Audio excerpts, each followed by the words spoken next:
వారి చిత్రపటాన్ని వారికి భారతరత్న ఇచ్చిన పార్టీ భారతీయ జనతా పార్టీ. మీకు తెలుసుగా డాక్టర్ బాబాసాహెబ్ అంబేద్కర్ ఏ అలీపూర్ క్వార్టర్ లో వారు రాజ్యాంగాన్ని రాసిండ్రో, బాబాసాహెబ్ అంబేద్కర్ చివరి రోజు 6 డిసెంబర్ రోజు చనిపోయారు. చనిపోయిన తర్వాత అక్కడ ఉన్న కాంగ్రెస్ పార్టీకి సంబంధించిన ఆయన బాబాసాహెబ్ అంబేద్కర్ అనుయాయులందరూ కూడా అరే రాజ్యాంగ నిర్మాత డాక్టర్ బాబాసాహెబ్ అంబేద్కర్ ఒక విశ్వ పురుషుడు కదా, ఆయన అంత్యక్రియలు మనం ఢిల్లీలో చేద్దాము అని ఆశించారు. ఆ విషయాన్ని కాంగ్రెస్ పార్టీకి చేరవేస్తే కాంగ్రెస్ పార్టీకి సంబంధించిన ఏ నాయకుడు దాన్ని ఆమోదం తెలపలే.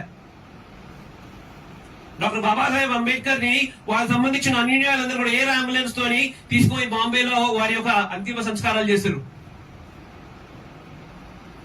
మరి ఏ నాయకులైతే కాంగ్రెస్ నాయకులు అంత పెద్ద పెద్ద నాయకులు అంటారు కదా, వాళ్ళందరూ వాళ్ళ అంత్యక్రియలందరూ కూడా ఢిల్లీలో జరిగినాయి.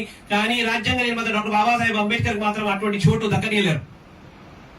మీకు తెలుసునా డాక్టర్ బాబాసాహెబ్ అంబేద్కర్ అలీపూర్ క్వార్టర్ లో రాజ్యాంగం రాసిన తర్వాత వారి శవం వచ్చి శవయాత్ర అంతా అయిపోయిన తర్వాత అంత్యక్రియలు జరిగిన తర్వాత ఏ క్వార్టర్ లో అయితే డాక్టర్ బాబాసాహెబ్ అంబేద్కర్ రాజ్యాంగం రాసిండ్రో, ఏ టైప్ రైటర్ మీద అయితే డాక్టర్ బాబాసాహెబ్ అంబేద్కర్ రాసిండ్రో ఆ టైప్ రైటర్ ని తీసి కాంగ్రెస్ సంబంధించిన నాయకులందరూ తీసి బయట పారేశారు. డాక్టర్ బాబాసాహెబ్ అంబేద్కర్ ఏ పుస్తకాలను అయితే రెఫరెన్స్ తీసుకొని రాజ్యాంగం రాసిండ్రో ఆ పుస్తకాలన్నీ కూడా తీసి బయట పారేశారు. డాక్టర్ బాబాసాహెబ్ అంబేద్కర్ ఏ కుర్చీ మీద అయితే కూర్చుంటున్నాడో ఆ కుర్చీలకి తీసి బయట పారేశారు.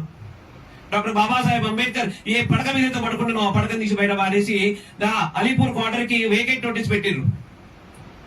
కానీ ఏ రకంగా అయితే డాక్టర్ బాబాసాహెబ్ అవమానం చేసింది కాంగ్రెస్ పార్టీ, భారతీయ జనతా పార్టీ ఏం చేసింది తెలుసునా, ఆ మహానుభావుని 1 కాదు 2 కాదు వారు జన్మించిన కాడికెళ్ళి వారు ఎక్కడైతే చనిపోయినారో వారు ఎక్కడెక్కడ చదువుకున్నారో ఆ అన్ని క్షేత్రాలను కూడా సొంత ప్రభుత్వ డబ్బులతో పెట్టి తీర్థక్షేత్రాలుగా మార్చి పంచతీర్థాలని గౌరవించిన పార్టీ భారతీయ జనతా పార్టీ.